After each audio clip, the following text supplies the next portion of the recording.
quick video. Last time last time I was pretty much on the TowPro site, the big topic was line spacing, spacing between the the offensive linemen, which is base width apart.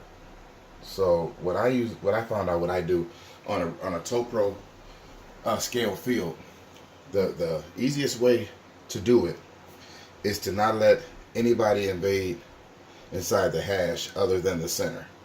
If the guards are on the edge of the hashes, and then you have your dashes here where the tackles line up. My tackles are lined up right to the outside of the dash. Then you shouldn't have any problem having the correct spacing. So as you can see here, my D tackle could fit through there, could fit through there, as well as he can fit through there, he can fit through here. I mean, it's going to be maybe a hair off here or there, but for the most part, you'll be safe if you just don't let either of the guards inside these hashes. When I say inside the hashes, I mean this area. They should be here and out. And then if the tackles line up with these dashes, then it's all about just centering your center so that he's in the correct space.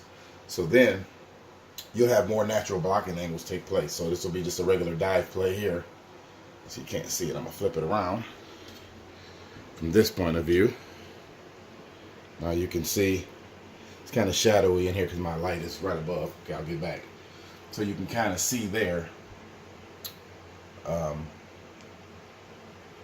the spacing. Now in this case, I leave the A gap open because I take my chances on the predictability of a runner being able to go through between these two defensive tackles without getting tackled is probably the slimmest possibility as far as a running play. So in this case, because I see the offense trying to go off guard, I line my defensive tackle up where I feel like it's pretty strong to hold the point.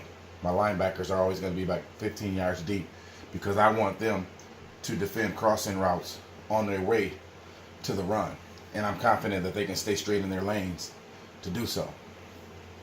So this would be a basic. Now, if I was running this, I probably would pivot to a straight dive because I don't see that covered.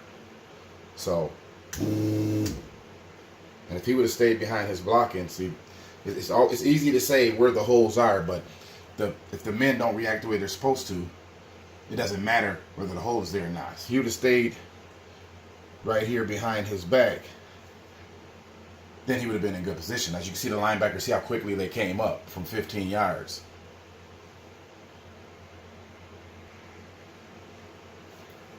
Again, I set this play up again.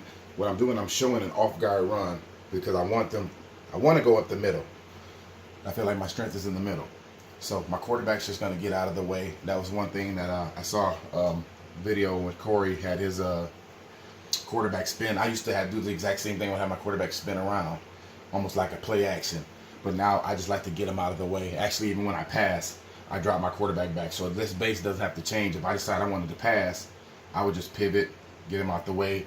Now I'm dropping back for a pass. But in this case, I'm going to get him out of the way.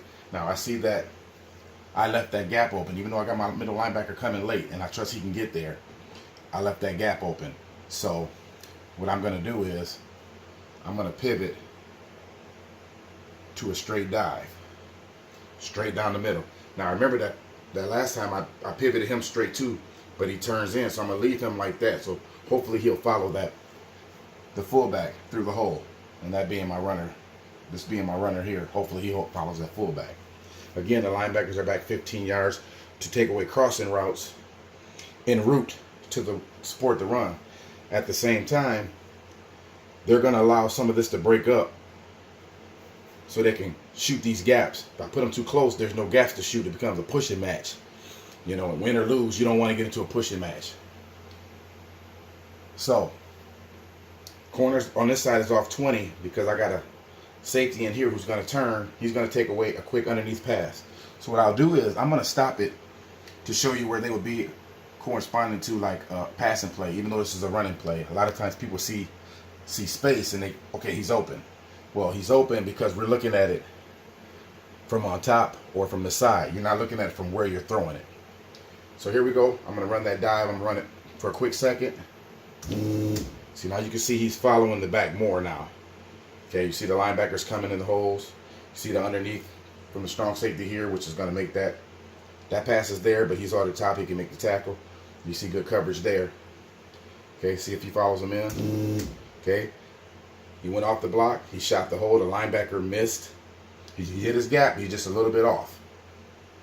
Okay, he gets through the hole. Now the strong safety is still covering. Hopefully he can come over and make the tackle. If not, you have a free safety here. I'm going to bag it up. Next, I'm going to turn it around.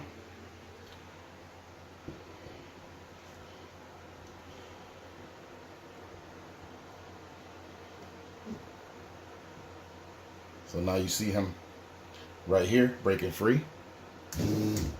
Okay, that's a good run.